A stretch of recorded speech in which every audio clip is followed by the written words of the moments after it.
Hey, everybody. Josh Olive with Haven Comics. It's Thursday night. That means it is time for Shop Talk with Josh and Alan. That's right. We're going to be talking. We're going to be wearing cool shirts. I'm going to be wearing a cool shirt. I don't know what Alan's doing. He's probably not because he's not cool that way. Anyway, stick around after we play this awesome little intro video.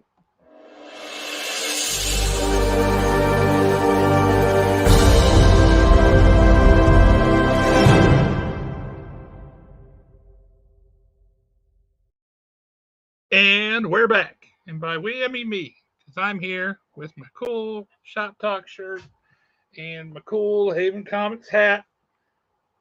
A little off center there. Got a big head.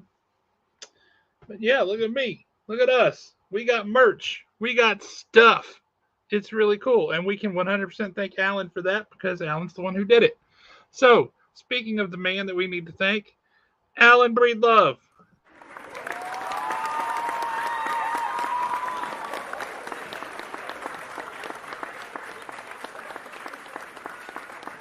You know what occurs to me, Alan? What's that? If you ever watch like the old TV movies, stuff from the 50s, 60s, that kind of thing, when they show the wrestlers from wrestling back in the day, I think you would have made a great wrestler back in the day. I know that I could definitely get on that mic and talk trash, but I think I would have been a much better manager than an actual wrestler. Nah. Yeah, I think so. Because, I mean, think about it. I'm only 5'9". There's no way I'm climbing the top of that turnbuckle and diving off. It's just not happening. Back in the old days, they didn't do that stuff anyway. Well, yeah, good point. I might have could have pulled it off. But I am wearing a cool shirt. I got a Iron Maiden shirt. The reason why I don't have on my Shop Talk shirt is because I will be wearing it next week. Last night, I was sitting there eating dinner, and half my dinner ended up on my Shop Talk shirt because I had actually last night I tried it on, kind of stretching it out, getting comfortable and everything. So it's in the washer. But I am, all joking aside, I'm really pleased with how the shirts turned out comfort-wise. Because you know, sometimes you order a shirt on online and you just don't know how it's going to fit or if it's going to be tight around the gut or anything. And these shirts are actually really good. I really like Especially that. for big sizes. And I got to tell you, the fact that we have a couple different shirt styles and a couple different colors available in my size, that was a pleasant surprise. Not only to find out that they were actually my size, but also that that they're good shirts. It's a good quality shirt. It's Fruit of the Loom is the manufacturer of the shirt itself. So yeah, pretty darn awesome. Bam Media hitting it hard with boom. Yeah. Iron Maiden 3 out of 5. Haven Comics 5 out of 5.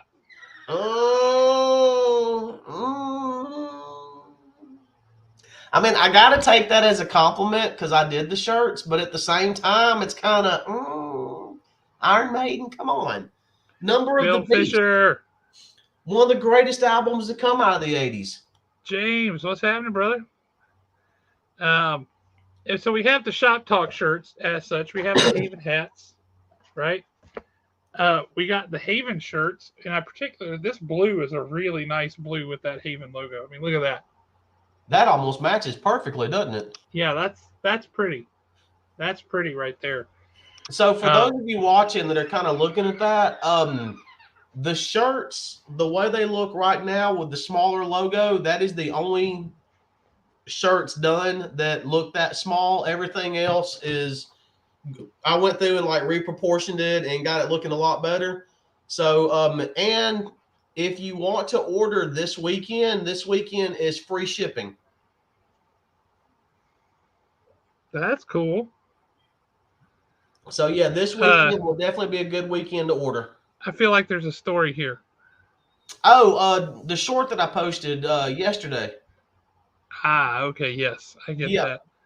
Who was it? Somebody was asking about if the Hitchhiking Ghosts were available still. Did you see that? I didn't, but I'll go back and look at it. Yeah, they were wondering if they were still available and if they yeah,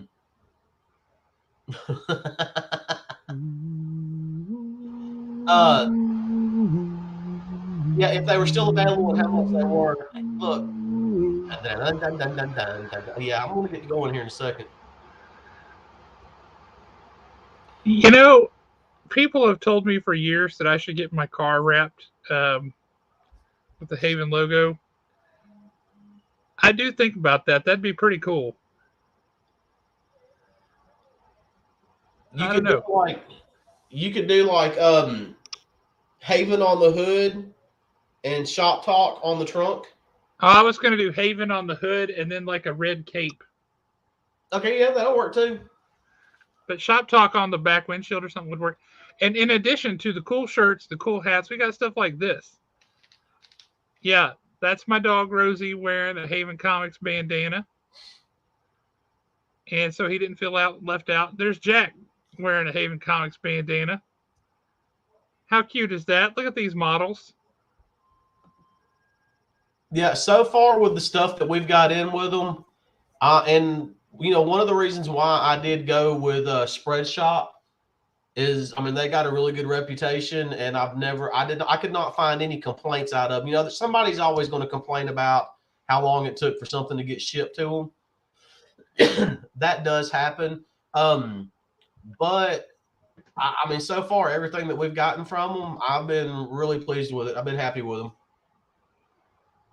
And yeah, for those I of have to you say, that, I'm pretty pleasantly not surprised, but I'm pretty pleased with the quality of what I got too. yep. For those of you that wondering, yes, I am fighting a sinus infection, so there's that. I'm not trying to lower my voice. I'm not going for the role of Batman. It's not happening. He's all like, "Hello, I'm Alan." Even though when I've got a sinus infection, I would make an amazing sounding Batman. Well, right now you're frozen and look fuzzy. Oh, come on, don't start that with me. Which kind of makes you look like a troll. Or a little bit of vampire there. There you go. That's better. Oh, now you're gone. Now you're just gone. Now you're gone entirely. Oh no! Where did he go? Are you coming back? I don't know if he's coming back, guys. He might come back. I don't know. While we wait for him to come back, let's talk about a comic book because I just read this one and I was really pleasantly surprised. Let me rephrase. Not pleasantly surprised. That's the second time I've said something to that effect today. Uh, I read it. It was a solid book. I was happy with it. I like the direction that it's going. This is the new Avengers #1, written by Jed MacKay. And if you're wondering, yes, the same Jed MacKay who is currently writing the Moon Knight series, which is, let me think, so good. Anyway, Avengers #1. The story can easily be summed up in saying, hey, my name is Captain Marvel. I'm the de facto leader of the Avengers now, and I have to put together my team of Avengers. What am I going to do? So, this is her going around and assembling her team of Avengers. She goes to each one of these individually. She kind of explains her rationale either to you, the reader, or in her conversations with them. This is laying a very solid foundation for some good stories, and so I'm really interested. I'm really happy about this, and I thought this was a really great book. If you like the Avengers characters and you feel like they've been pretty for a while, I can't argue that with you. But if you want to give them a shot with a new writer going in a new direction and assembling a new team, Avengers #1, the new series. I know we still have some issues of it left on the wall at the store. I think we had one of this main cover left. We had a couple of the Vision Negative Space variant left, and a couple of the Art Germ Scarlet Witch cover left. It's pretty good. This is an important question. Where did Alan go? Man, Mike, Alan is he's like a shy woodland creature. He sees, here's a gunshot. He sees a red flag. He just has to run away. and run to the safety of his cave. And that's what he's doing. That or his computer was causing problems and he's rebooting his computer. And I suspect it's probably the latter one, just based on what we know of Alan. Uh, while I'm thinking about it, everybody else, you can probably discount this for the moment. But Bill Fisher, I'm talking to you. I don't know if you're doing any of the G.I. Joe classified stuff that Hasbro is doing through the HasLab, but the new HasLab project that they just released for G.I. Joe is a classified series Dragonfly helicopter, which looks incredible. Holy smokes, it looks incredible. It's a 34 inches long. It comes with Wild Bill. Uh, it's got, if you get the stretch goals, it comes with 3 other figures. The first one that they would remove, or the first one that they would hit for the stretch goals, would be Ripcord. They have not released who the second and third ones will be, but that's pretty awesome. So he might be scared of the Avengers #1. I don't know. I don't know what's to be scared of. It's a really good comic book written by a writer that I know we both really enjoy. So we'll see what he has to say on that. And since it's just me and I don't have him right now, let's talk about some of the other books in my stack here that I had to talk about. Start of the next story arc in Batman. So that's good. Chip Zdarsky continuing to kill it. I love this cover for Detective. I gotta admit, Detective is a really strange book right now. It's going a whole different kind of direction, following its own, almost a different mythology that's going on. But it's really, really interesting, and I totally dig it. And this Solomon Grundy, that's an interesting Solomon Grundy. I'm on board. Batman: Brave and the Bold #1 is an oversized book. The first story in here is a Tom King story, and it's that, I don't want to say typical, but it kind of follows Tom King's penchant for an in-depth character study of a particular person or two at a particularly odd moment. Um, in this last page of this, I don't know if it will show up very well because it's a bit dark, but this picture of Joker just sitting on the bench next to this little girl in the rain. Oh my gosh, y'all. That needs to just be a poster. Him sitting there with that balloon in the rain with that little girl. That's creepy. And then the quote on the other page there, I also have a knife, but you can't have that now. Like, what is going on? That is creeptacular. Bill, the rock and roll figure looks awesome, not going to lie. But yes, definitely check out the Dragonfly. It's crazy expensive. All of those HasLab things are crazy expensive. But I think it's worth it. Don't tell my wife that, but I think it's worth it. I don't know where I'm going to put it because it's enormous, but it will go somewhere. You know what? If they ever do the USS Flag, the USS Flag was a 7-foot long aircraft carrier for the 3 3/4 inch toys, right? When you go the figures up to a 6-inch figure, how big is that aircraft carrier going to be? I mean, seriously, how big is that going to be? That's going to be nuts. Let's see, I just got a text from Alan, so let's see what Alan has to say. It's very short. It says, working on it. So we'll see if we're able to get Alan back. In the meantime, Nick Ellis, we tried to get your brother on because he said he was going to come on this week, but no dice. Where is that boy? You got any ideas, any indication where he could be? Because that's just disappointing. I don't know. I do not know. We have to wait and hope. So we're going to miss it. If he doesn't come on, we're gonna miss him. And he's always like, well, they don't ever show me any love. We're trying to show him some love, and he ain't here. So what's a guy to do? What's a guy to do? Dustin is lame. See, there we go. That's what I thought. I suspected as much. Dustin is lame. Yep. Pretty much. Pretty much. All right. So while we still don't have an Alan, he's working it. He's an IT guy. I'm sure he can figure this out. Let's talk about some more comics because you can't go wrong talking comics. They make me happy. I know they make you guys happy. Otherwise, you would not be watching this. Why would you? Really boring stuff. Let's see.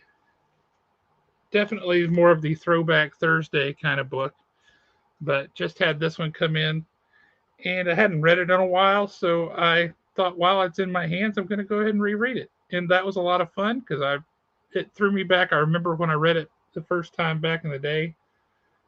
But yeah, there you go. The Wolverine #1 from his ongoing series after he had that brief 4-issue series where he got his own solo book at last. Dude, this was fun. This was a great throwback. I always loved this cover. So yeah, good time. So I just throw my Throwback Thursday book up at the front here.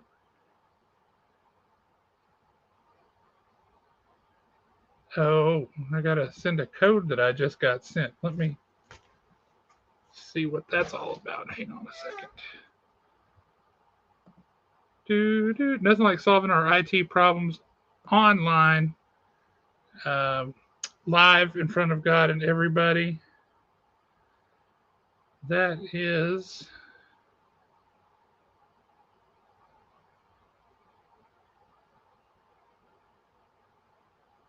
There you go, Alan. Sent. Hope that works. If that does not work, let me know.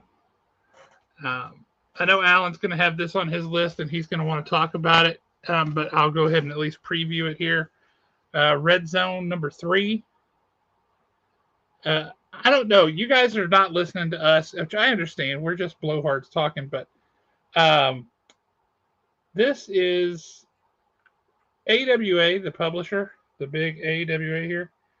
These guys are putting out phenomenal comics. I mean, really, really good, above average, great comic books. And yet, Alan and I are still the only two subscribed to these books. Y'all should be reading these books. Give them a chance. Give them a shot. And when they put their 4 issues out or 6 issues out, whichever the story length they choose, they do put together trades pretty quickly. And so you've missed a lot of them. We have a lot of the trades at the store. We've got Grindle, Kentucky up at the shop. We've got, God, the names of them are all just falling out of my head, but we have a ton of them at the shop. Get these books. Read these books. They're excellent. This one, oh my God. Let's just talk about this. All right. There's all the hype around this book. Everybody's talking about this book. Who? One shall fall. Oh no, one of them's going to die. Who is it going to be? I'm going to assume that we all already know that. So I'm not going to waste too much time like protecting anybody from spoilers. So if you are just terrified of being spoiled on this book, check out for a few minutes because we're going to talk about this. Someone dies in this book. Now that someone has a 4-issue limited series about their death following on the heels of this book called Fallen Friend. It was solicited to retailers with a black cover that said confidential, and they couldn't tell us anything. They wouldn't tell us who's dead. They wouldn't tell us anything at all. Just somebody's dead, and they're getting a 4-issue limited series to talk about it. Okay. First of all, I hate ordering that. Let me ask you guys, because I'm curious, and comment in the chat. Do you want to know, as a reader, get rid of my opinion for a minute because I'm a jaded retailer. as a reader, do you want to know when a big storyline like this happens, uh, who's going to die? Is somebody going to die? If so, who is it? Do you want to know that?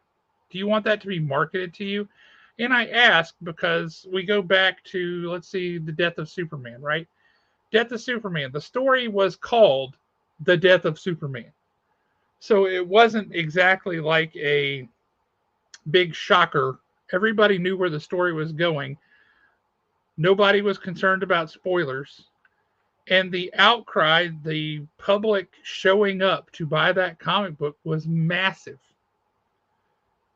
They printed bazillions of copies of that, and people came out in droves and bought them because everybody knew this was the death of Superman. Um, Nowadays, they're like, oh, spoilers, spoilers, spoilers. We can't reveal anything. So you don't know who's dying, so nobody cares. So nobody shows up to buy it. Um, what the heck? All right, Alan, let's see if we can't do this again.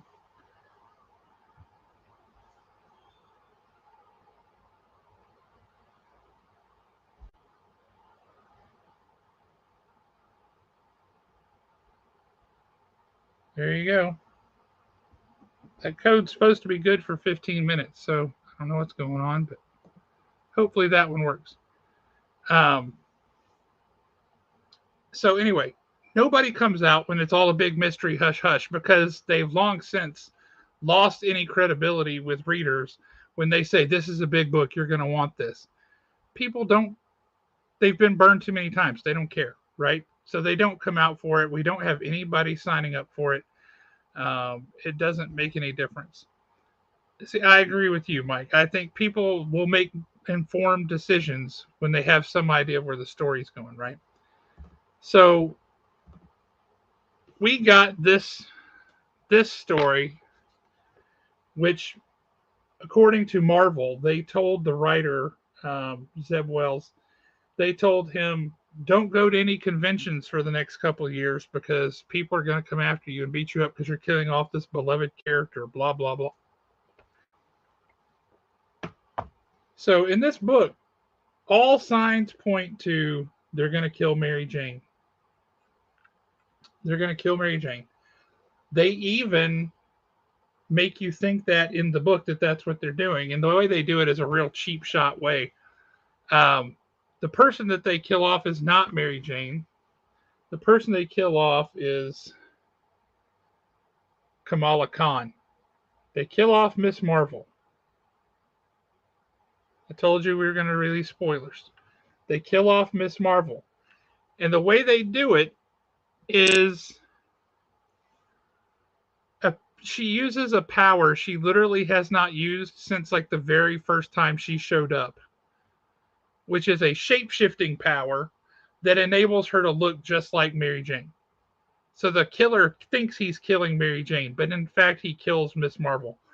The whole thing made zero sense. The use of that power, which she has not exhibited since like day one, was stupid. Everybody's acting like, oh, Miss Marvel, she was my best friend. Like, seriously, Batman or Spider-Man, how connected are you really to Miss Marvel? The Fantastic Four are showing up. How connected are they really to Miss Marvel? Makes no sense. So, all right, Mike, yeah, you bring this up. So they've got their 4-issue limited series about the fallen friend, her dying. Why is she dying in Amazing Spider-Man instead of, I don't know, Champions, a book that she's actually been in? Her own series just wrapped up not too long ago. But she should, if she's going to die, it should be in a book that she's supposed to be a featured player in, not as just a sideways character someplace else in somebody else's book. I think a couple of things are going on here. I think one of those is Marvel has been artificially inflating the sales of Spider-Man with all the Disney covers that they've been doing on Spider-Man books, because this is a Spider-Man book, not a Fantastic Four book. This isn't a Spider-Man book, not an Avengers book. Why did they do this, right?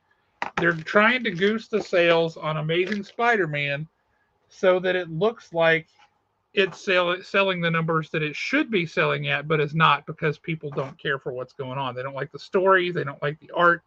They pretty much don't like much of anything that's going on in Amazing Spider-Man. That should be Marvel's flagship book. It's not. And so Marvel's trying to artificially prop the sales of that book up. So they're also, boom, we're going to kill off a major character. In what book? That's right, Spider-Man. Because again, they're trying to prop up sales of Spider-Man. And I think one day that's going to come back and bite them. It's an artificial manipulation of a title's sales, and it makes no sense, and it's not representative of the actual sales of the book, or how many people are actually interested in that book. People are buying it for different reasons. But going back to, okay, they're killing off Miss Marvel. They've killed her off. How much good does it do when you kill off a character, you solicit their 4-issue limited series about their death and all the people affected by it and how tragic it is, all that stuff. Okay, great. But they have already solicited books in which she appears as alive and well in September.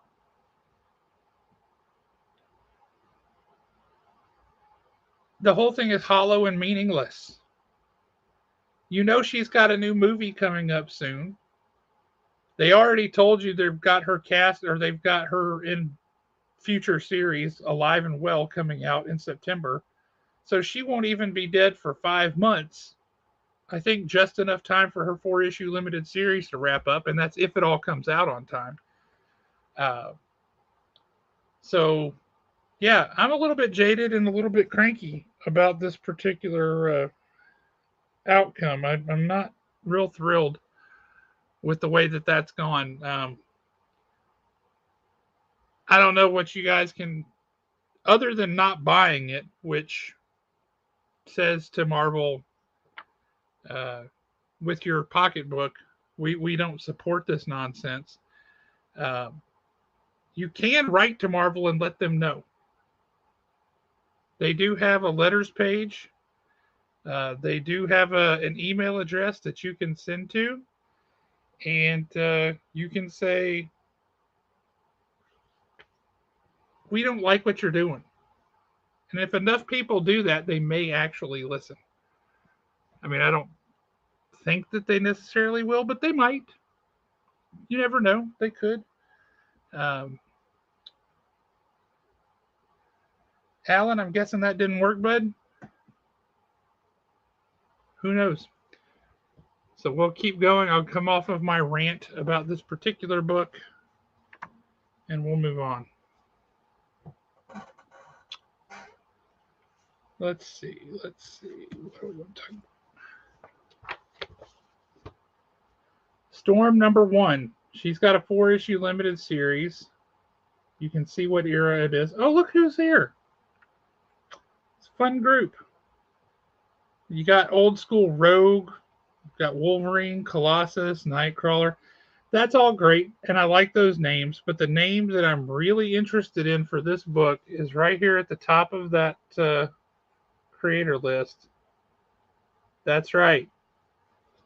This book is written by Ian Nocenti. She wrote some amazing comics back in the 80s. Kind of like Barb Kahlberg that we had on. Hang on a second. Alan's going to try something else. We're going to try and get him situated here. Let's see what we can do.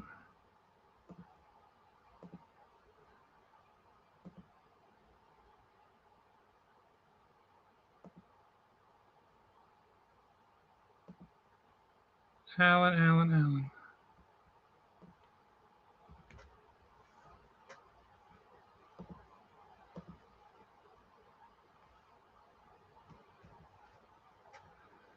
I hate the way that does this.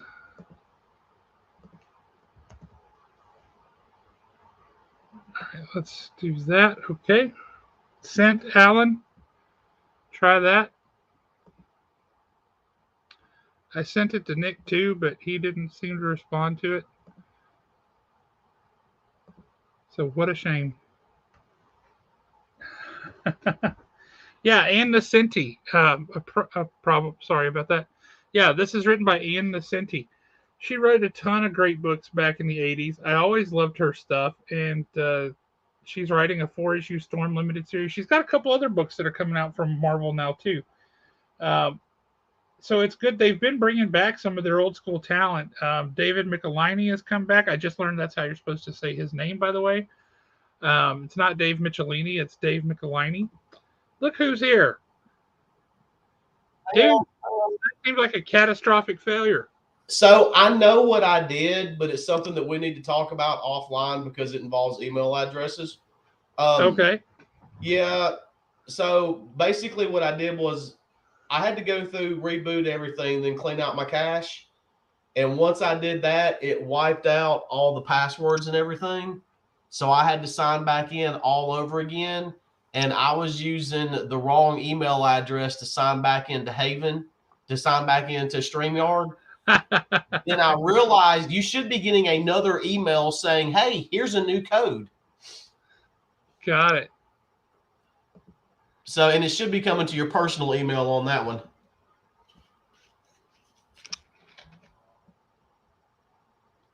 All right. I'll text that one to you too, since we're just having a good old time doing that. Well, you know what? I'm going to log out of this one and then, hey, wait a minute. There you go.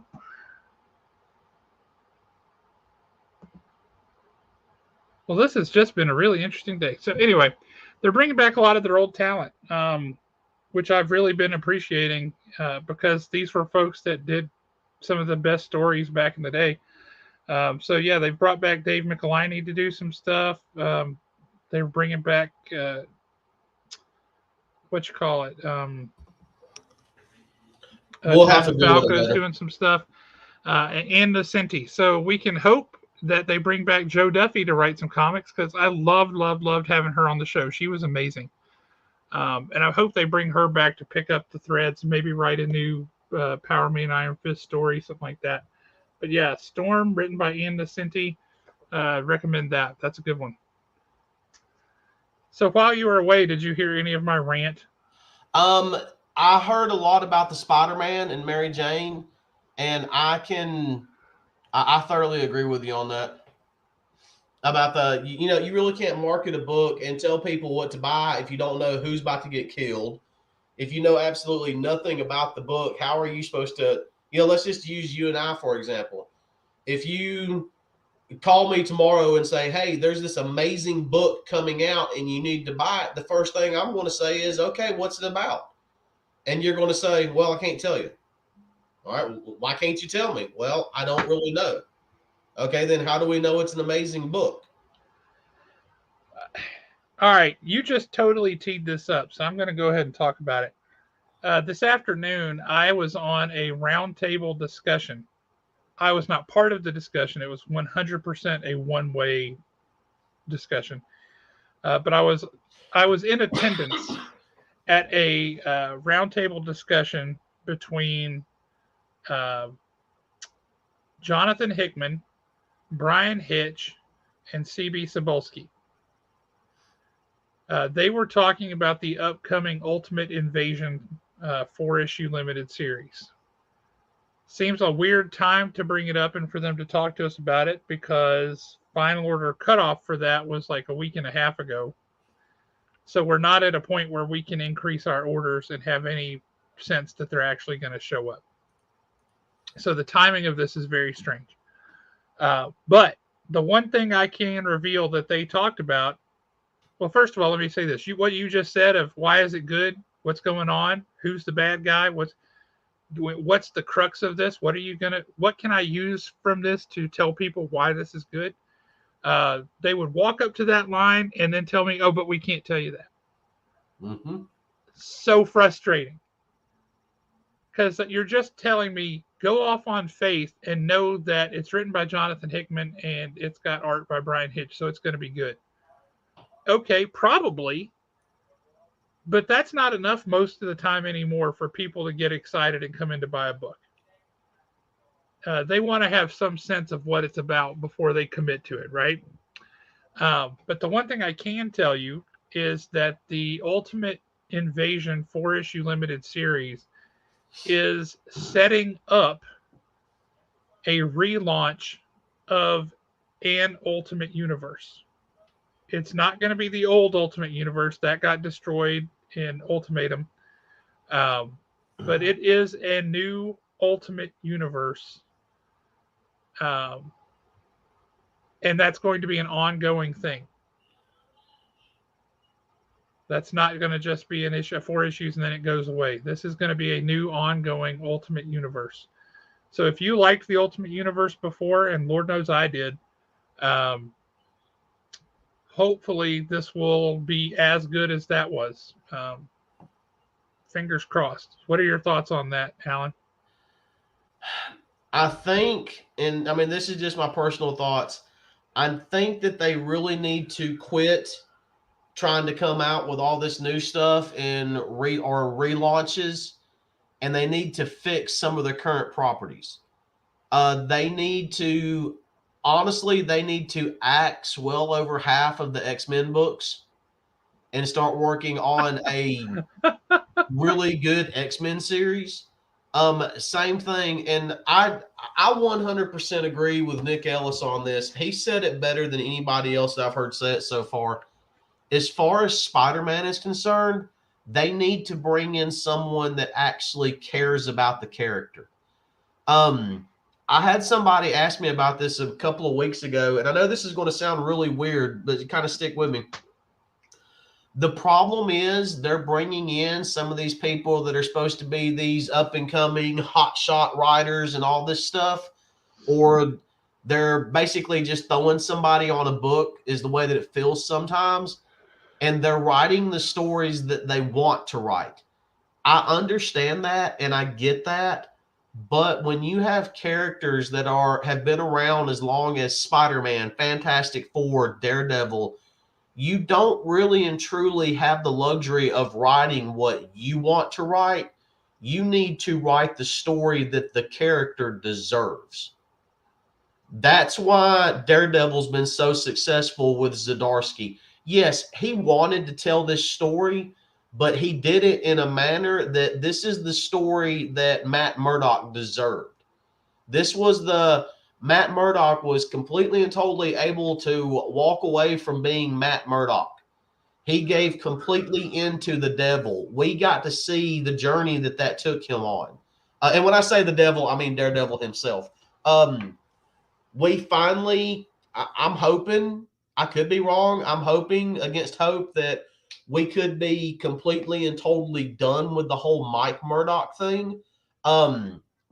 The reason why I say that is if you go back to the very first Daredevils comics when they came out in the 60s, Mike Murdock was that whole character was kind of thrown in there. To me, it seemed like without planning, it was kind of a, oh crap, we've got to do something. The character was extremely over the top, trying to be the exact opposite of Matt Murdock, even though Matt Murdock is also Mike Murdock. I know that's a big shocker for some people.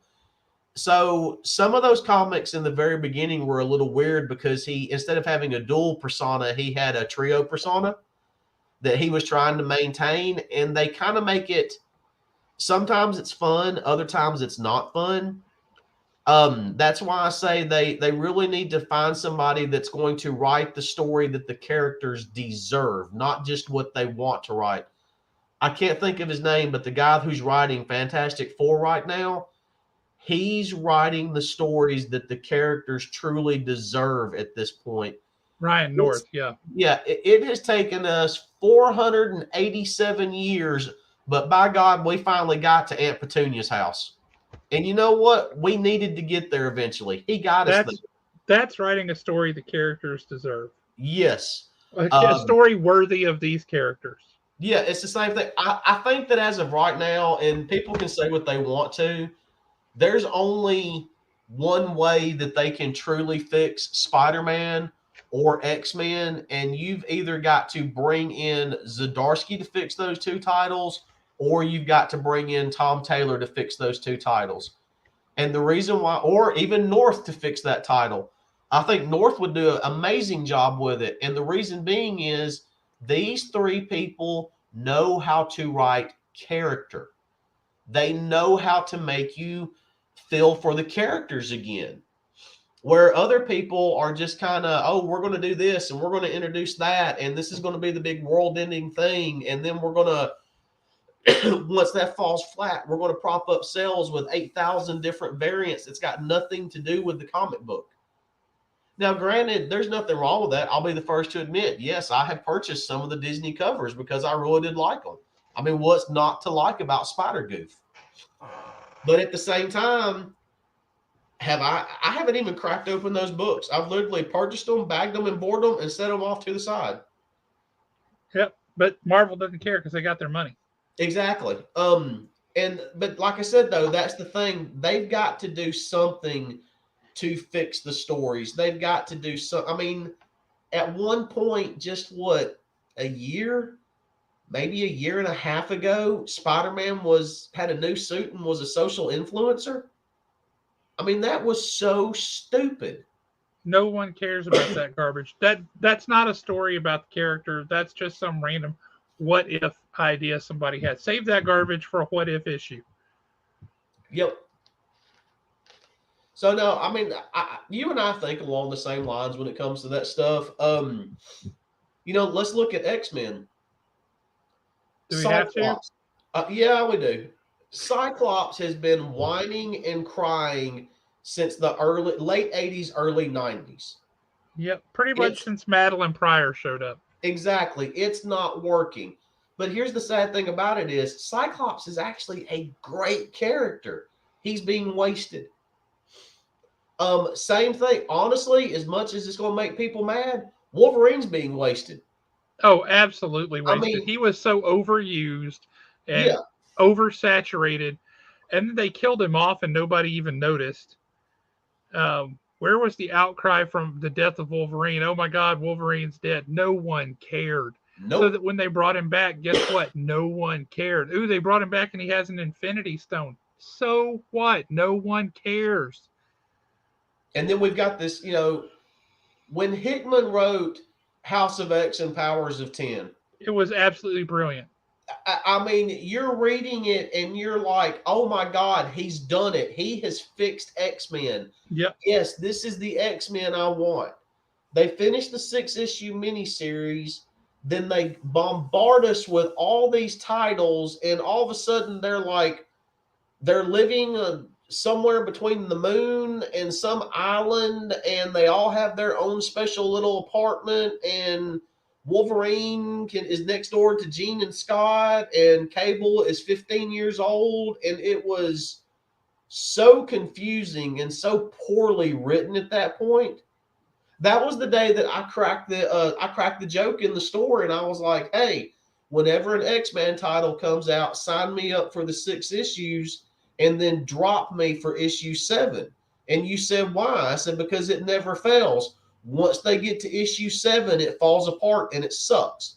What happened? Hickman gave us 6 brilliant issues of 2 different titles. Yes, that was the miniseries. Their ongoing series is technically issue 7. And guess what? It fell freaking apart again. Well, I think the key there was they didn't come out of the gate with a new X-Men book. They came out of the gate with a new X-Men book, an X-Factor book, an Excalibur book, Marauders. I mean, whatever it was, right? They came out with like 5, 6 different titles right away. And since then, they've just added more. And it's impossible to follow. It's way too much. You're spread too thin. I mean, what if they came out with, and this is me saying this, bear this in mind. I am saying this. What if they came out with 7 concurrent G.I. Joe books? It dilutes the product so much that you can't keep up with it. And even a diehard like myself, I would not care. Yep. And it would turn me off of the whole thing. But that's why G.I. Joe works so well. Yep. Is because there's only one book. But I mean, at one point there were two, right? You had G.I. Joe, and then you had Special Missions. But there's so many characters that they're interchangeable.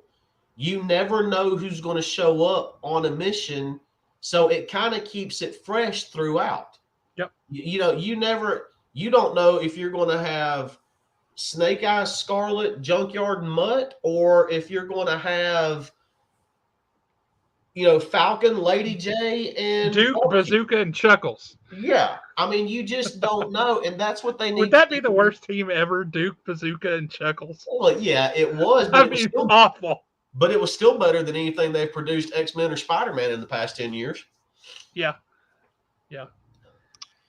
So yeah, they've oversaturated it with X titles. The quality is terrible. I feel like I shouldn't be saying this because I'm a comic book store owner and I want you to come and buy comics. What I'm telling you is buy good comics. Don't support bad comics. Buy good comics because there are some good comics out there. There's some amazing comics out there. And they're awesome. At the same time, you should not feel bad about saying that. And the reason why I say that is because what happens if a new customer walks in and you're like, okay, you've got to buy this Spider-Man comic just because, you've got to try to sell this piece of crap. You sell it to them, they take it home and they read it and they think, well, that's garbage. I'm never going back there again. So you've, over Marvel's mistake in not caring about their own characters, you've cost yourself a customer at this point, where you could have easily said, now put that Spider-Man comic book down. That's trash right now. Go check out this Daredevil comic book, or go check out this new Titans comic book, or go check out Red Zone. Cause I did hear you mention Red Zone. So good. What happens then? You start you have a repeat customer at that point because you didn't recommend them trash. So I would never feel bad about telling somebody the truth when it comes to a book. Yeah, I don't. I just don't want to shoot down things that people like. If somebody comes in and like they like the X-Men and they really want to read it, more power to them. I don't want to tell them what you like is garbage. Yeah. I don't want to be that guy. Everybody has different tastes, but if they're asking for my recommendations, I want to try and recommend good things to them. Yep. Speaking of which, I'm doubting that you picked this up and read it, but in case you did, you want to talk about a fun book? I did not read that. I've actually got mine right here. It's the Great British Bake Off, but somebody gets murdered in the tent. Now that sounds like that. Does it have British humor? Yeah, to a degree. But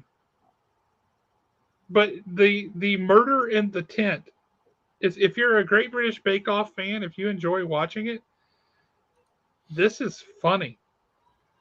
The Paul Hollywood-esque character only has one eye, but I mean, that's Paul Hollywood. It's just fantastic. If you enjoy Great British Bake Off and that kind of stuff, and you want to read a fun comic, this is it. Great British Bump Off. Give it a read. Did that come out last week or this week? Last week. I have to check it out. Yeah, it's a fun one. Anyway, you got your store folio, and you were gone for a long time, so I feel like you need some airtime back. Well, let's do this. But before we do this, make sure you get your official Shop Talk with Josh and Alan sticker. Yeah, it's been added to the store folio. Once again, for those of you that didn't see in the beginning, I am battling a sinus infection. If you think I'm yelling, I probably am. Sorry. And I read half of these books in a glorious haze of sinus medication. So what's in this store folio is going to be just as a surprise to me as it is to y'all. Well, before you pull that book up, I don't know if you caught the discussion that I just had a private moment between me and Bill about the G.I. Joe Classified series and the new HasLabs product that they're putting out. I don't know if you've seen it. The Dragonfly? Yes. Oh, my God. I would be, and I cannot think of his name, I would be just as happy if the pilot was his own standalone figure. Wild Bill, yeah. Yeah, did you see did you see with the cowboy hat? With the Halo jump gear? That's not Wild Bill. That's the stretch goal figure. That's the first of 3 stretch goal figures. That's Ripcord. Yeah, but is Ripcord going to be one that you can order on your own later on down the road? Don't know. Probably not. Because he needs to be. That thing Well, was he absolutely should be, but I don't think he will be. Ripcord. I mean, I would be all over that order in a heartbeat. Oh yeah. The problem is, I just can't spend $250 on a toy helicopter. 275. Well, I can, but I can't because I'm married. If I want to keep my marriage, I can't. Well, you can come over and play with mine. Don't worry, I will. I'll bring it up to the shop and we can play. But yeah, I got the first stretch goal character is Ripcord. They have not revealed stretch goal characters 2 or 3. Yep. But it went. They had to have 10,000 backers for them to consider commit to making this thing. They hit 10,000 backers in less than 24 hours. I think it was like less than 10 hours. At 13,000 backers, you hit the first stretch goal with Ripcord. At 16,000 backers, you hit the next character, and at 19,000, you hit the next character. So we'll see if we get all 3 of those. I hope we do. But bare minimum, I'm pretty confident we're going to get the Ripcord figure. So how long does that run? The kind of Kickstarter, as it were, through early July. Okay, well, come on, cryptocurrency. I need somebody to hit for a couple of hundred. As far as comic books are concerned, yeah, I told y'all last week was going to be kind of an off week for me, and it was. But once again, I know with this first comic, I'm really talking to a very specific crowd. And if you are among this crowd and among this person, welcome. I love you. You know I love you. And here's the reason.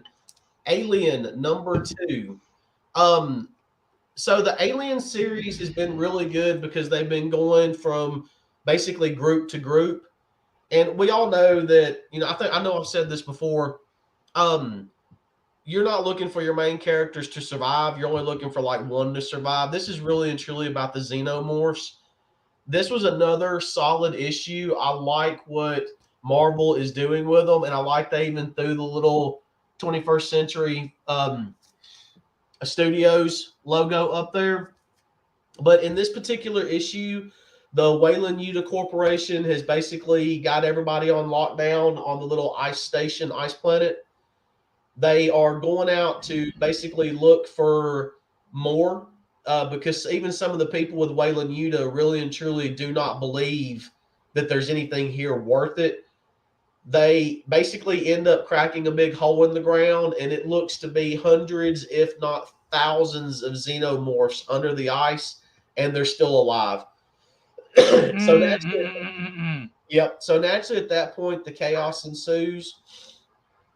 And I think from the way that looks, there toward the end of the issue, everybody that's in this little search party is dead before they even make it back to the station.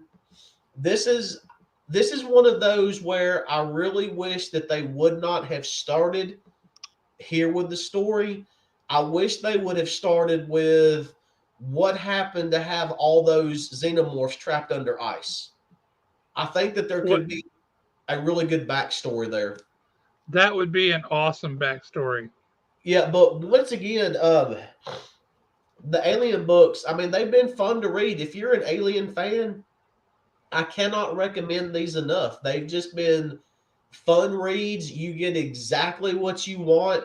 This is one of those where I honestly think that Marvel editorial might be staying out of this. Just simply because everything's been coherent and we've actually gotten really good stories, and they haven't done anything just for the sake of doing something. So yeah, Alien number 2, really good read. I don't know if the other story arcs that they've done them in trades, I hadn't got a clue on that. They are worth tracking down and reading. If not, or like I said, I mean, this will probably run 4 to 6 issues, and then they'll take maybe a month off, maybe even 2 months, and then we'll get the next arc, and it'll be entirely different characters somewhere else. It's just been fun to see the progression of the Wayland Yuta Corporation, because we know that at one point it's just going to become just Wayland. So I can't wait till we get there. And definitely, they've put thought into the characters. You know, it's not just about the xenomorphs. The characters actually make sense. Why they're there, why they are where they are, what's going on in their lives, and it's not stuff that you need tons of backstory on. And I believe it's Declane Shalvey is who wrote this, and has done a really good job just giving us an alien story. Some of these would actually be a really good TV, Amazon, something. I mean, they've just been that caliber. Next up on the list, and y'all about to laugh at me on this one. Actually, the next two.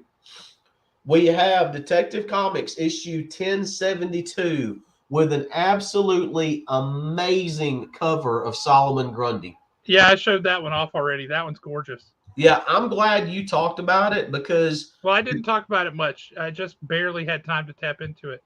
Well, I'm actually reading this, and I'm reading it through a haze of, like I said, sinus medication.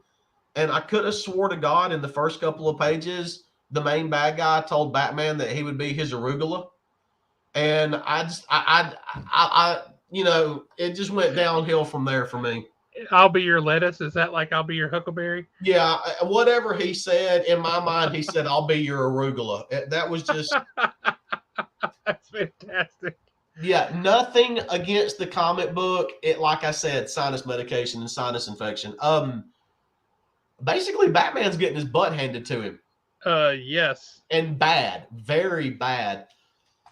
Once again, though, Ram V knows how to write Detective Comics. I can't. When this storyline ends, we've gone so far down this rabbit hole, I think it would be a little bit hard for somebody to get caught up. Once this storyline ends, though, we'll let y'all know you need to pick up Ram V Detective Comics. He's done a great job with them. Would you agree with me? My take on this, he is within the confines of the Batman's mythos as we have it today. He's kind of creating a new mythos within that. Yep. Right? Because it's so very different. It's got this whole feel to it that's kind of metaphysical. It's got this whole feel to it that's got this ancient historical gravitas kind of built into it. With characters, with the setting, all kind of things. It's just got a different feel, and it takes a bit of getting used to. I'm not gonna lie, because you first read it, you're like, this is weird, and it is, but it's because it's a whole different kind of world building. It's the stuff you're familiar with, but it's all different flavors. It's really interesting. Yeah, he has definitely added to the history of Gotham City.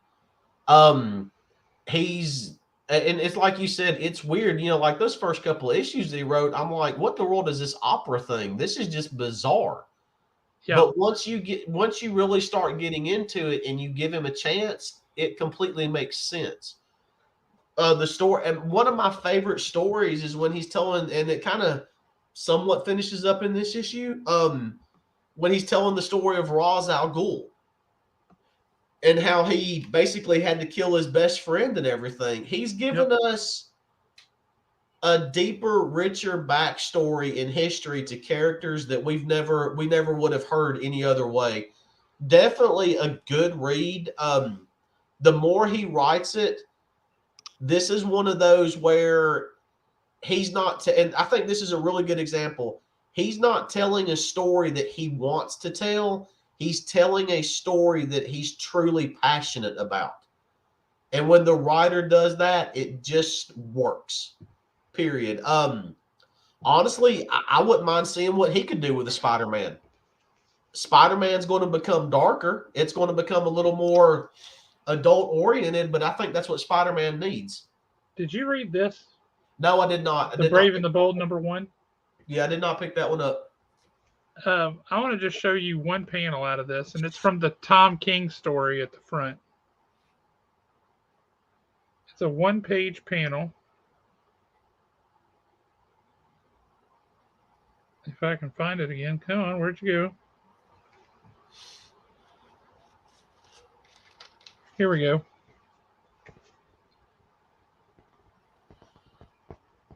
It's just Joker and the little girl sitting on this bench in the rain. Him with his balloon. That needs to be a poster. Doesn't it? Yes, that is beautiful. It's incredible. And then read what's on this page.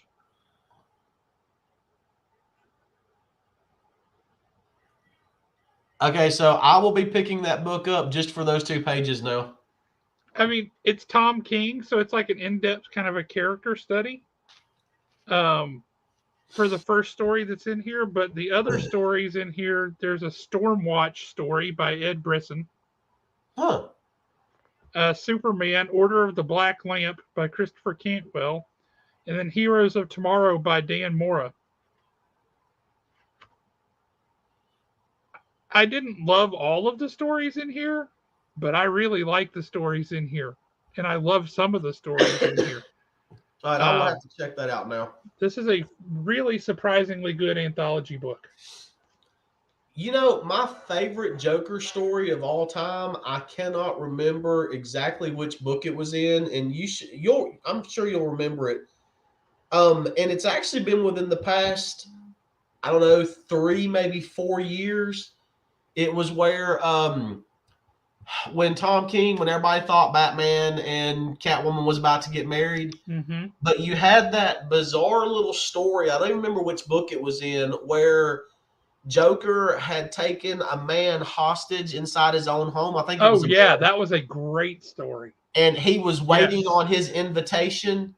That was just. And then when he kills the man naturally because it's Joker. But then when you see that it's not really an invitation, that was just whoever. I can't remember who wrote that. I don't know if Tom King. He wrote that. Yeah. God, that's probably my favorite Joker story of all time, just simply because we saw a whole new demented level of him. You know what it felt like in a lot of ways? It had a similar tension to it as that opening scene with the Nazi Jew hunter in World War II for Inglourious Bastards. Yep. You know, where he's just sitting there talking to the people, and you know that whole time that he knows. And he's just being horrible. But he's on the face of it being so polite. It had that same kind of tension to it. It was like this, it was horrible. Is Nick Ellis texting you again? No, this is actually Dustin Ellis. Is he going to join us? Actually, he just got on. He just got home a few minutes ago, so probably not. Just keep in mind it's 9:00 over there. Well, that's his fault for living in an Eastern time zone. Yeah. Now, my next book. By this point, the sinus medication had taken complete and total control of me. And all I know is Batman was fighting Cyborg Batman. That was like, I'm sorry, Superman. There was Hang on a minute. Let's go back to your sinus medication. I just thought we need to get Nick Ellis to design a shirt like so that says, "I'll be your arugula." Really? I don't even know what to tell y'all. Reading comic books while taking sinus medication is literally an entirely different experience. I don't suggest anybody go to Walmart tonight and buy sinus infection medicine or sinus medicine. Just wait till next time when you're sick, and you need some. But my 2 things on this book. Number one, the Action Comics are coming a little oversized. They're jamming several stories in here. I normally don't like it when they do that, but it works with Action Comics. Again, that cover looks like it actually has something to do with the story. And it does. It does. But here's one thing: they could have put someone else entirely on this cover, and it would have been just as good because the Eradicator is back. Oh, nice. Yeah, Superman needs to go to the fortress. He basically pulls up the AI image of the Eradicator that he has, and he's like, "Hey, look, this is what's going on. I need you to track them." And the Eradicator, and basically a holographic image of the Eradicator, leads them to Cyborg Superman. Um, that particular story ends right there. And then we jump to the secondary story where John has basically been kidnapped and he's on another planet. And Superman and Lois are doing everything they can to find him. This is when John is younger. That's one that has been a really fun one. And we also, the third story in here, which I'll be honest, I did not read, was yeah, some of them were moving. In fact, at one point, I think that the Eradicator was getting harassed by a Little Mermaid. It was pretty bad. It was just one of those nights. But I pushed through because that's what I do for y'all. You know, I'm gonna in 1990. It was late 1994, early 1995. I was working at the comic shop down in Decatur, and I was sick as a dog, and I took some sinus medicine. Uh, I couldn't swallow pills at the time. Long story, but I can do it now. But anyway, uh, so I would just take pills and crush them up, like, and chug them with some Dr. Pepper or something. Yep. Never had a problem, but this particular sinus medication was a 12-hour time release medication. Ooh. You shouldn't do that with a time release medicine. I was stoned out of my mind. And the guys who worked at the shop with me and customers and friends and all, they said I'm sitting at the shop, I'm on the couch, and I'm just pointing at things and laughing. And I had no idea. Trust me, I know the feeling. As far as that third story is concerned, by this point, my eyes were drooping, and I've never really been a big fan of Steel anyway. To me, Steel served his purpose after the death of Superman, and then they should have just kind of let him drift off into obscurity after that.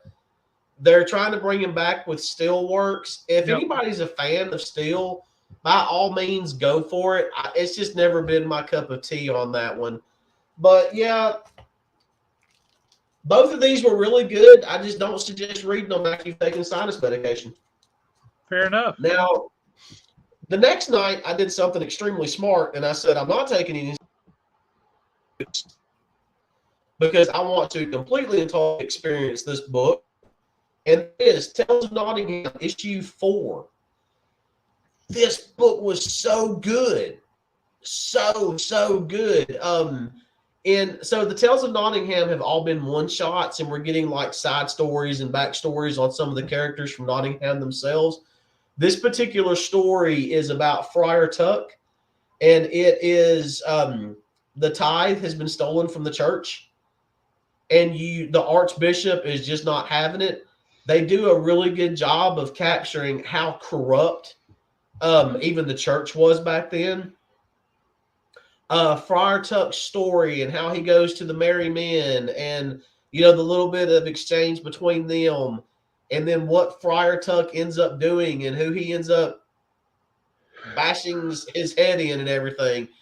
And the way it leads off with Friar Tuck trying to repent, it was just a really, really, really good story. And that cover with that stained glass kind of look to it. Oh, really God, good. Yeah.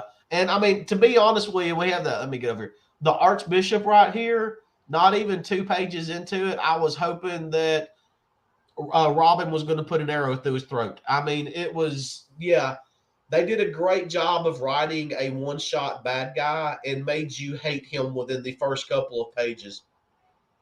If you're reading Nottingham, this is a must-read alongside Nottingham. It's just making the story that much richer. And I'm really and truly not that big a fan of spinoffs. and I will cite X-Men Yep. as my example, Yep. but it works on this level with what they're doing. So yeah, Nottingham, Tales of Nottingham issue 4. And it is nice having these running while we don't have the main title running. It kind of keeps us invested in it. Yep. So yeah, that's been really good. Next up on my list, Supermassive 2023. So the Supermassive books are one-shots. You don't need to know a lot about the characters. In this particular issue, yes, we do get Nathan and we do get Marshall and how they're both trying to work with the orb and who's going to be the next Radiant Black. For those of you that don't follow Kyle Higgins on Twitter or read Radiant Black, that is a big storyline going on. They want to try to share the power because they're best friends. They just don't think it's going to work. There's about to be a decision made. And Kyle Higgins pulled do we kill Robin or do we save him? And he's letting the fans vote on who's going to be Radiant Black from here on out. I personally voted for Marshall. Nathan, I got nothing against him. I just like the Marshall character. But in this particular issue, we do have a new Rogue Son. Rogue Son is a title and a power that is passed to someone else after one person dies. We have a new Rogue Son, and they are basically going after the Holy Grail. It's a one-shot mission. You get the entire story. You do not need to know the backstory of these characters. It makes sense. The way 4 different people have written this book to make it make sense, I'll never figure out how they did it, but it does. We do get the quest for the Holy Grail. The Holy Grail is not what everybody thinks it is. And Rogue Son is the person who truly is the only person that understands it. One of the coolest things about this book, I mean, don't get me wrong, it was a great story. I loved it. I do like these characters. I like the stories that they're putting out with this shared universe. But we do have a character die in this issue. No one that's going to mess up continuity. It's Kamala Khan. Kamala Khan. But when she is returned to her timeline, the very last page, I was not expecting it. It caught me completely and totally off guard, and it was brilliant. The very last page was Medieval Spawn picking her body up, telling her it was time for her to get her warrior's funeral that she deserved. Oh, man. Where did Medieval Spawn come from in this? What in the hell just happened? I mean, it was one of those that literally the perfect ending for a comic book exists, and it was right here. Cannot recommend Supermassive enough. And this is something that they only do once a year. Kyle Higgins is a freaking genius. Yeah. In retrospect, I can't believe he came on this show.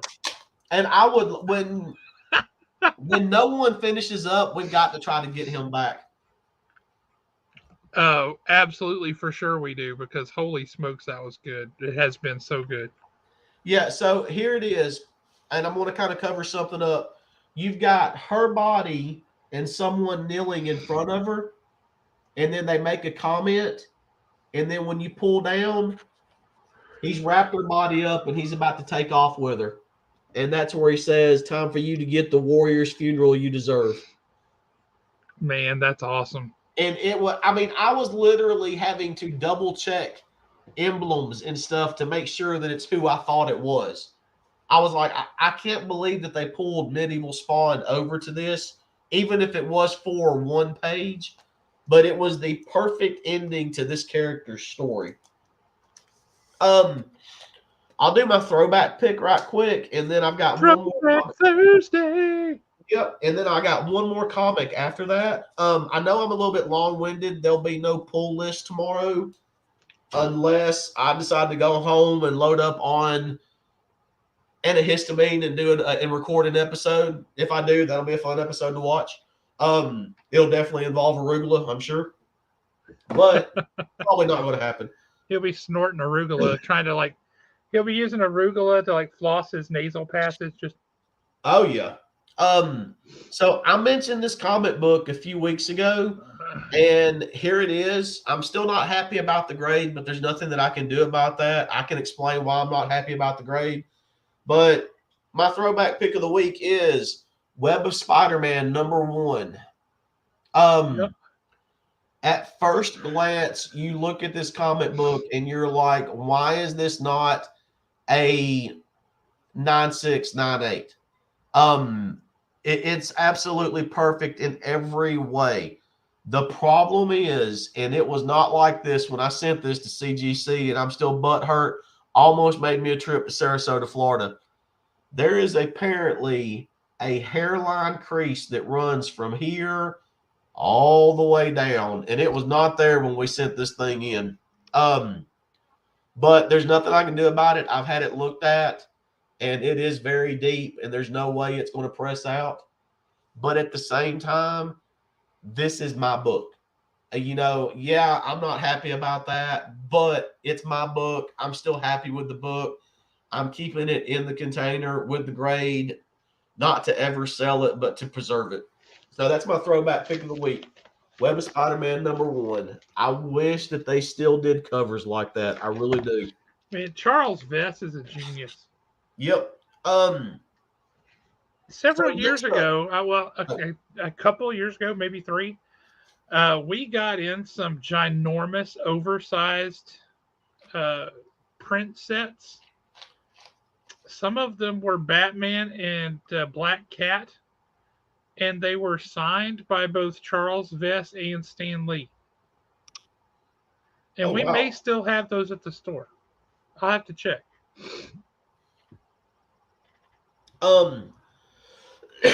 So this next one is not a book that any of y'all can pick up yet. This is actually an advanced reader copy that ended up in my box. So naturally, I wonder how that happened. Yeah, I don't know. But naturally, I took it home and advanced read it.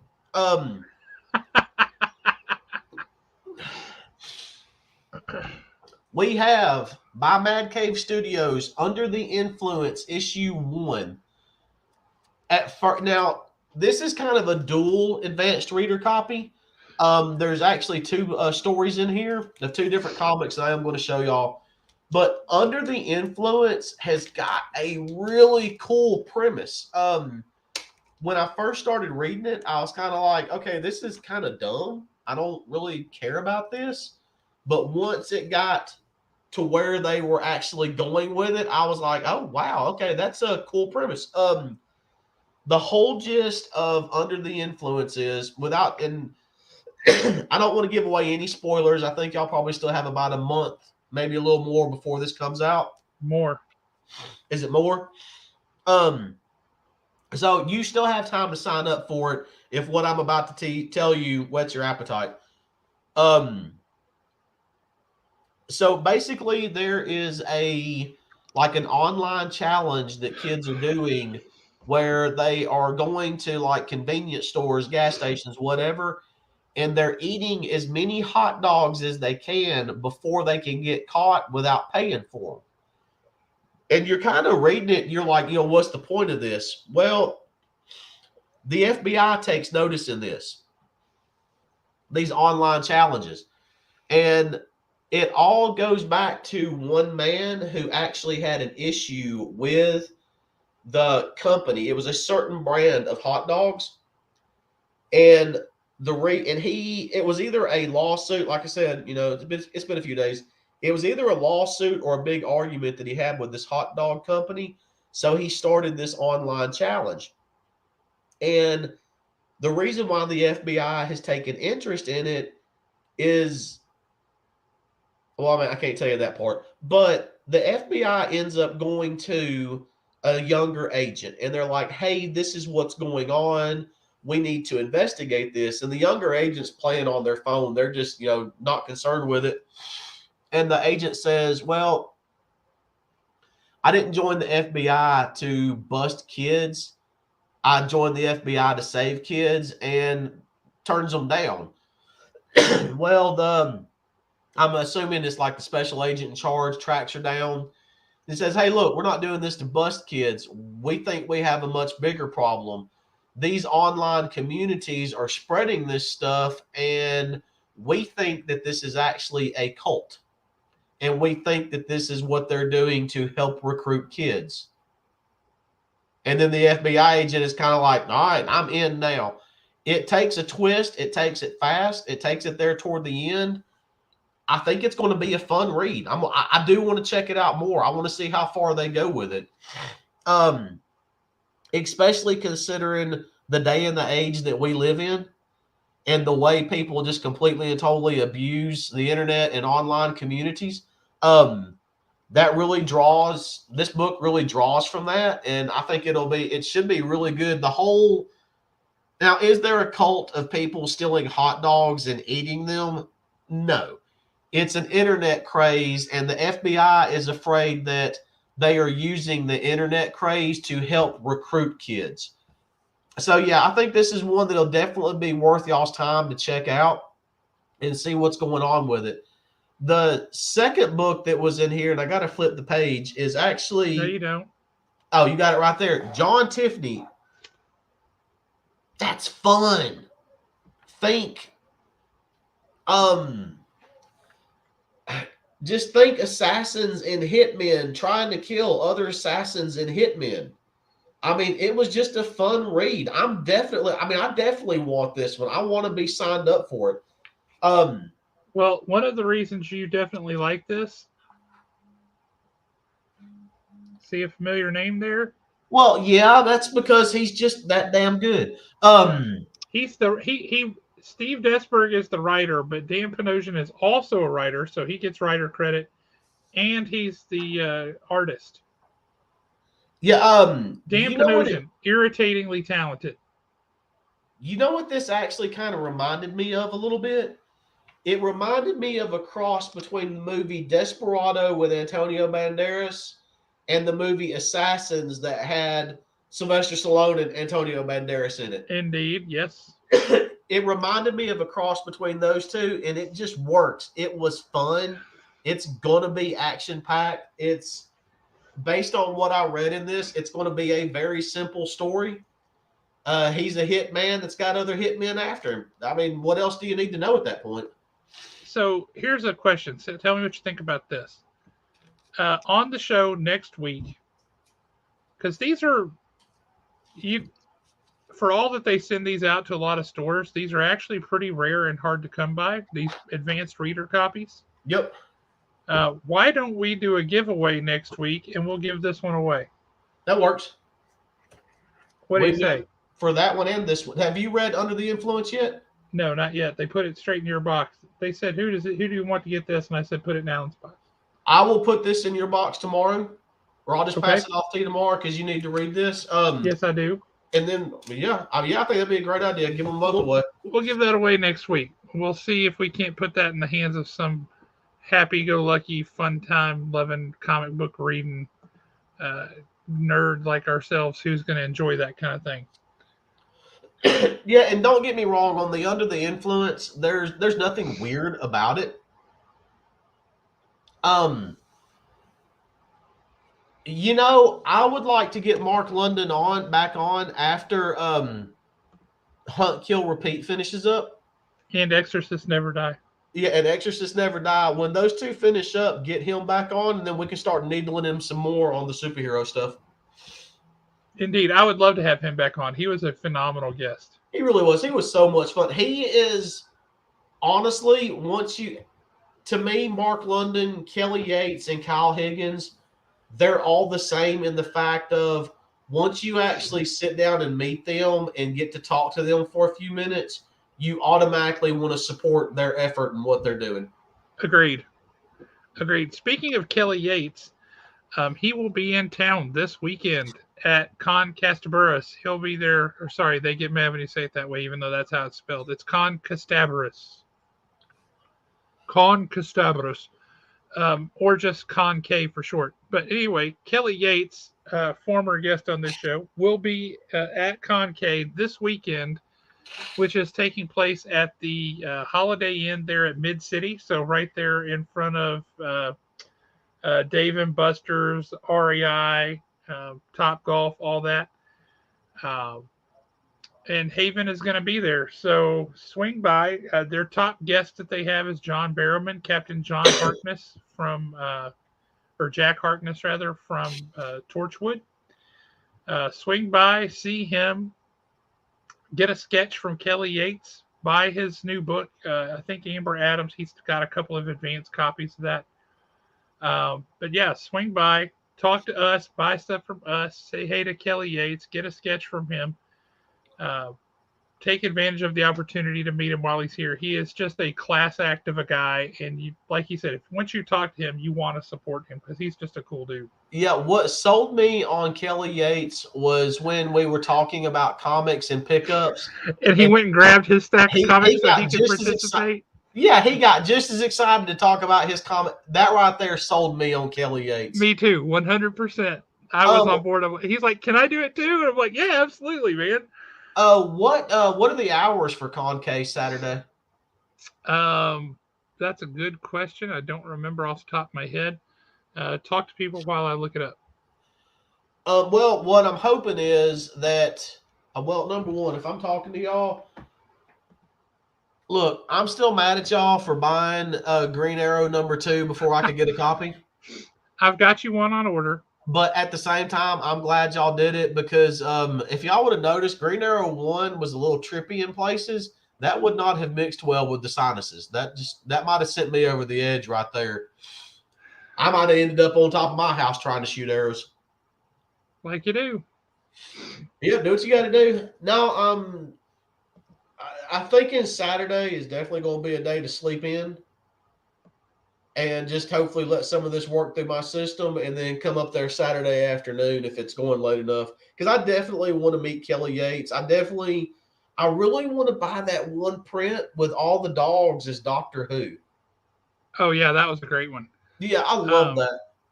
Saturday, the hours appear to be 10 to 6. And Sunday, the hours appear to be 11 to 5. All right, if I can't make it Saturday, I'm definitely making it Sunday. I'm just going to have to see how I'm feeling at that point. Which, I mean, I'm not sick. I'm not contagious. I know what's caused this. It's just a really bad sinus reaction to the cocaine. Yeah. Just way too much. To the arugula? Arugula. Yeah, just way too much arugula. Dude, you can laugh at me and make fun of me all you want, but you know what part I'm talking about. When he says that, I'll be your whatever he says. I read that probably 5 times in a row, and I was swore up and down he said arugula. I was like, there is no way on God's green earth that he just told Batman, I'll be your arugula.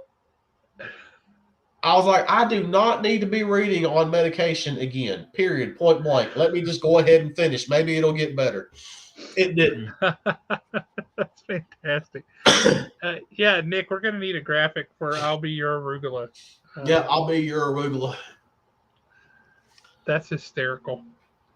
But yeah, Concave is this weekend. So we will be set up there and having a great time. Next weekend is your regular run-of-the-mill fun weekend at Haven. And the weekend after that, June 24th, is Free RPG Day. Similar to Free Comic Book Day, only it's role-playing games. And we've got several folks running several different games. It's going to be a blast because it's always fun. We're going to have at least one food truck there. So really looking forward to that.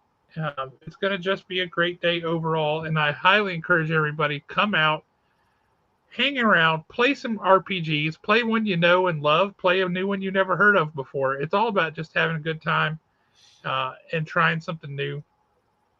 So yeah, come out and do that. It's going to be a lot of fun. Really, really looking forward to that. I think that's really probably it.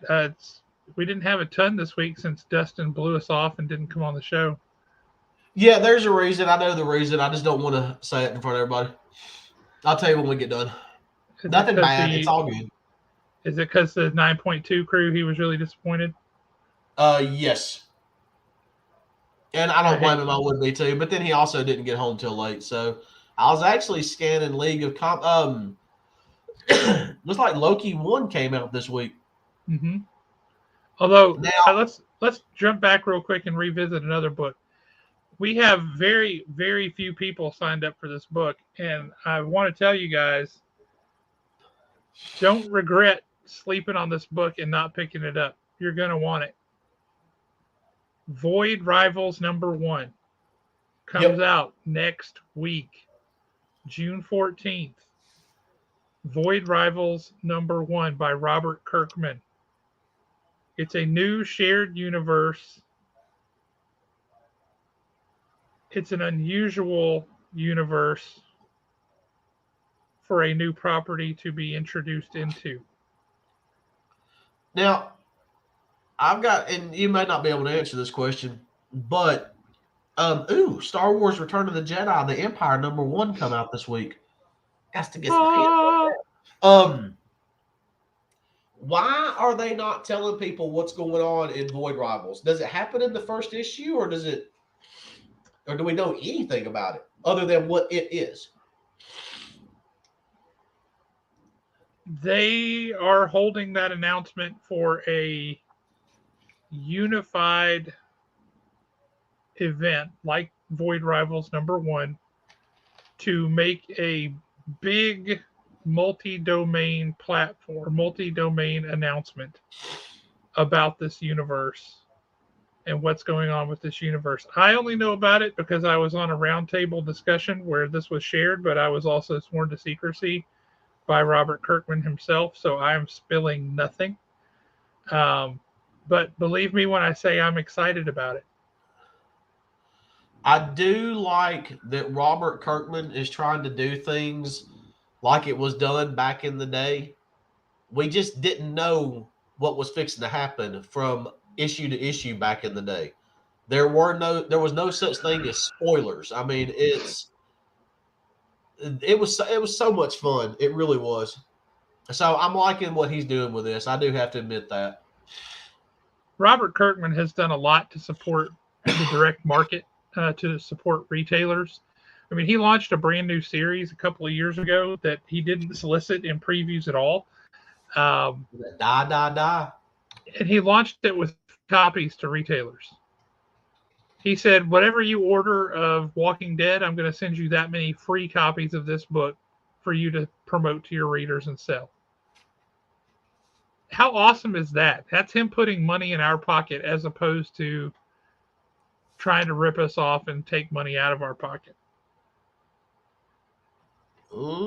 which happens more often than you guys might think from a publishing perspective. But Robert Kirkman, he doesn't always hit home runs, but he's always at least trying to hit the ball the right direction, and I give him a lot of credit for that. What are you making noises over there about? You look like you're studying up on something. Well, I was actually trying to look up Robert Kirkham, and when you look him up, the first thing that pops up is an obituary, but it's not him. Well, that's because you said Robert Kirkham. It's Robert Kirkman. Yeah, that's probably true.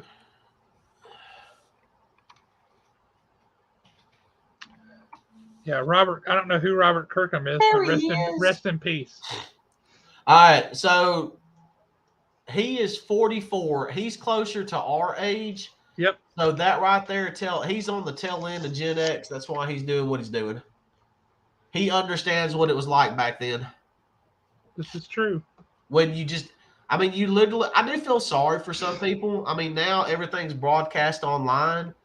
When we went to the comic book store back then, unless we were tracking, oh, that's gorgeous. We didn't know what was coming in each week as far as, collectors were concerned. That's pretty. I like that. Look at that Silver Sable by Tom Price. I remember him working on that one. That was during his Femme Fatale month. Yep. When he was not drawing Miss Piggy. I know. Look at that. Look at that. It does look good. That made me happy. I just saw it on the shelf, so I wanted to share that. See, what else is coming out with Void Rivals next week? I got it pulled up on my other screen. Oh, Amazing Spider-Man 27. It's coming out. And nobody cares about that, but what about that cover? That is a pretty slick cover, but at the same time, the cover of Star Wars 35 that come out this week, oh, it's pretty. It's Which one pretty. is that? Where Luke Skywalker's holding the red lightsaber. Oh and yeah. That's a good one. Yeah, that's pretty right there. That's pretty right there. I don't care who you are. That's pretty right there. Are you reading? Did you read Green Lantern 1, Dawn of DC? I did not. I feel like I should have, but I did not. See, I was the same way. That last Green Lantern series that they did a couple of years ago, it just seemed really out there for some reason. Yep. Green Lantern New 52 was great. I mean, I really enjoyed that. I mean, from beginning to end. But that series that they did a couple of years ago, no, that one fell flat for me. Could not agree more. Reason why I'm asking is next week issue 2 comes out.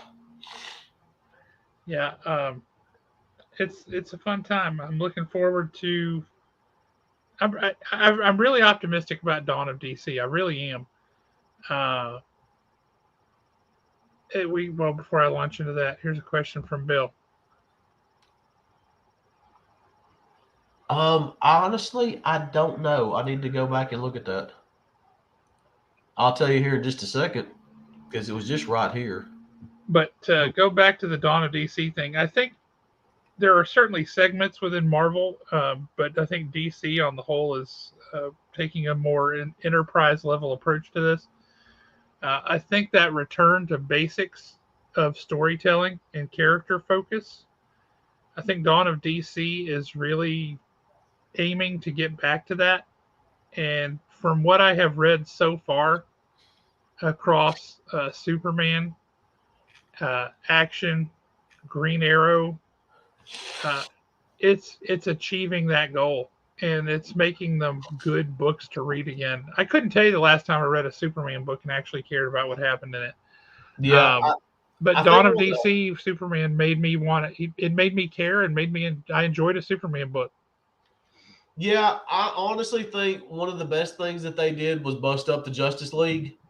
Agreed. And just let them do their own things and their own books. And to me, it's done in a way now where if Batman needs to show up in Titans, he can as a guest appearance.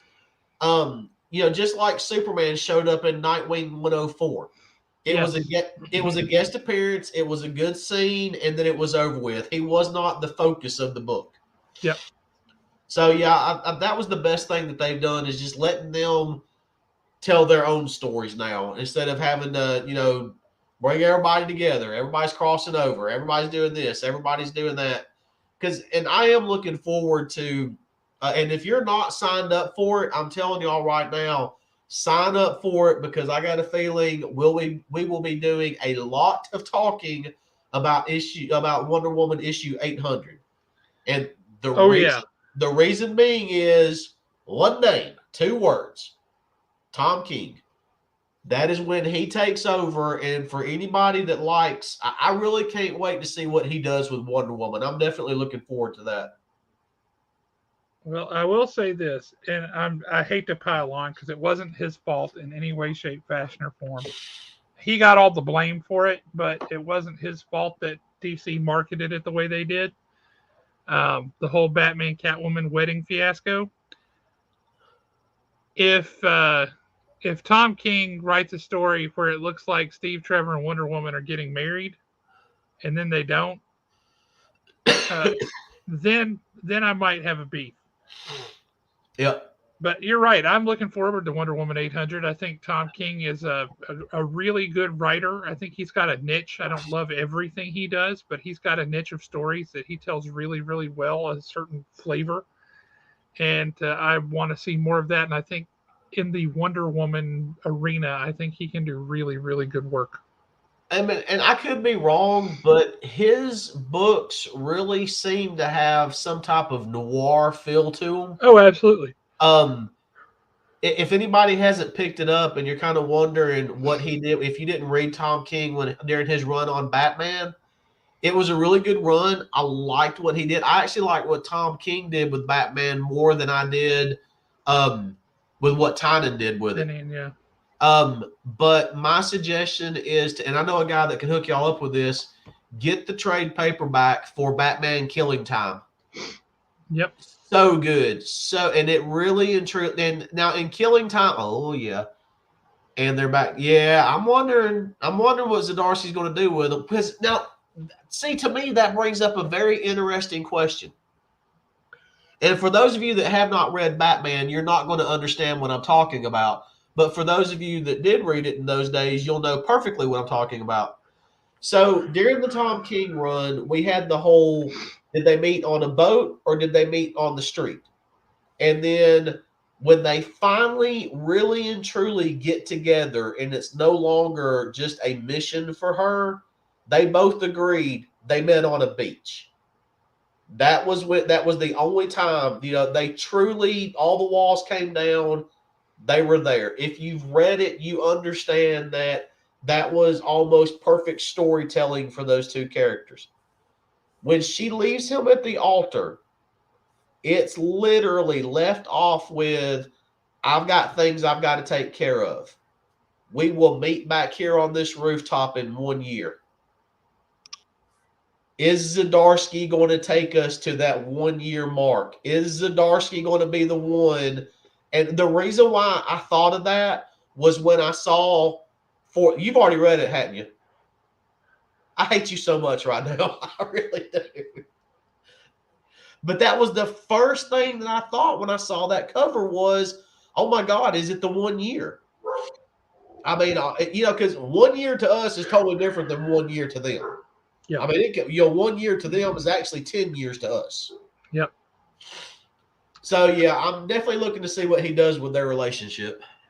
One thing that I thought was really cool that Tom King did was when Batman proposed to Selina, when Bruce proposed to Selina, the diamond in the ring that he gave her was the very first diamond that when they met in that very first issue where they met and she stole the diamond ring the diamond. He took that diamond, he bought it. Yep. And that's what he put in the ring that he gave her when he proposed. And I thought that was awesome. See, nobody. What a nice little touch. I've said this 100 times. Nobody writes the Bat and the Cat like Tom King did. So that's why I'm so excited to see what he does with Wonder Woman. And is it and I did read a little bit that basically it's Wonder Woman and we have her daughter. Yep. And that's kind of the story that he's going to be going with. But I'm wondering what type of love interest is going to be there. Is it going to be Steve Trevor? How is he actually going to do this compared to Batman? Well, there appears to be an immaculate conception. Yeah. But, I mean, even with an immaculate conception, I mean, how do you – I mean, yeah, Steve Trevor and whoever dates her is going to understand, hey, look, she's a freaking demigod pretty much. Yep. So there's going to be some stuff I'm just going to have to tolerate. But you know how Tom King is. He will write that aspect of the story. Oh, yeah. He won't leave it. He won't just leave it quiet. He'll address it. Yeah, this is the first time in a very long time that I'm looking forward to Wonder Woman comics. As a total aside, I guess Tom King had some lead into this, but certainly Chip Zdarsky's doing a lot with it. I'm curious as your thoughts on this whole Penguin storyline. Because Penguin is getting his own series written by Tom King. My question is... But this whole idea of Penguin saying, you know what? I want out. I'm done. I retire. I'm going to fake my death. I'm going to get plastic surgery so I look like the guy from the latest Batman movie. And I'm dead. I'm gone. I'm out of the picture. But now my kids are taking over the Iceberg Lounge and doing all this other stuff. And that gets fleshed out some in Batman 136. Yep.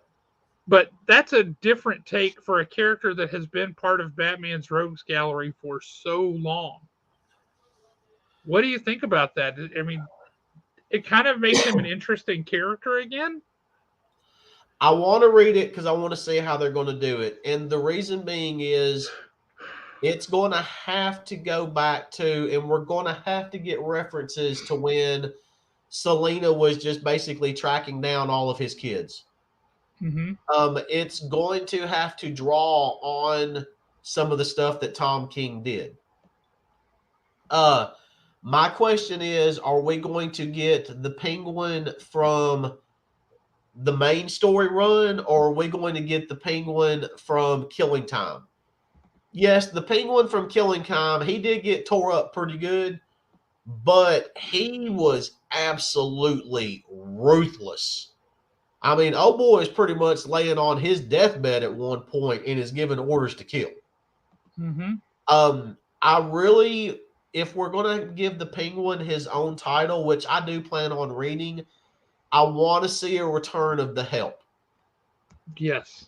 The Help, to me, is probably one of the best new characters that DC has created in years. And we got him for what, 6 issues? Yeah. And he wasn't even the centerpiece of those issues, but he literally stole every single scene he was in. Yeah, So I really liked him. I really hope they bring the Help back in in this Penguin series. My favorite thing, one of my favorite scenes with the Help is when he was fighting with Batman that first time, and every time Batman would change his fighting style, the Help would tell him what fighting style it was and who he learned it from. And you're just kind of like, how in the world is he doing that? I just thought, I mean, the Help was just a really cool character. So I hope we get him back with the new Penguin story. I hope so too. That would be really cool.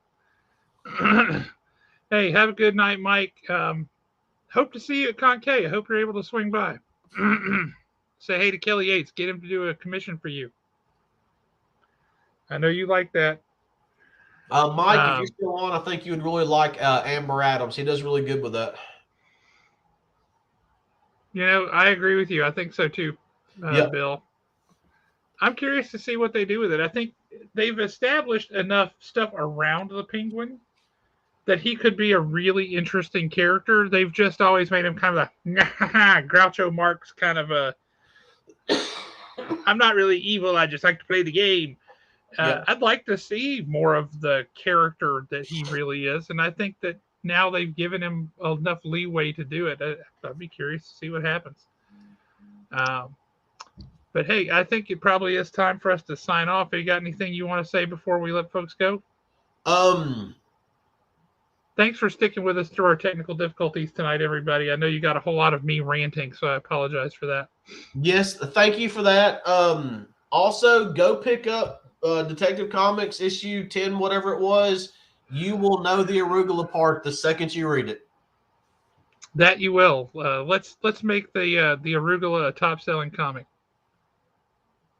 God, that would be so funny. It really would. If we can turn that into a Darkhawk #1.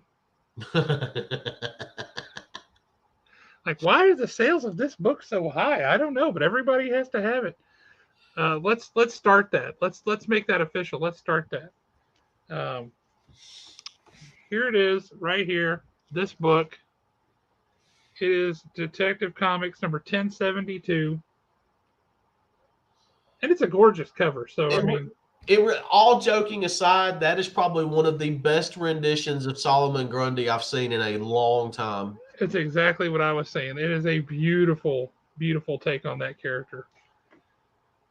It's like within the first page, maybe page number 2. It's on page 2. Yes, I'll be your arugula. It's right there.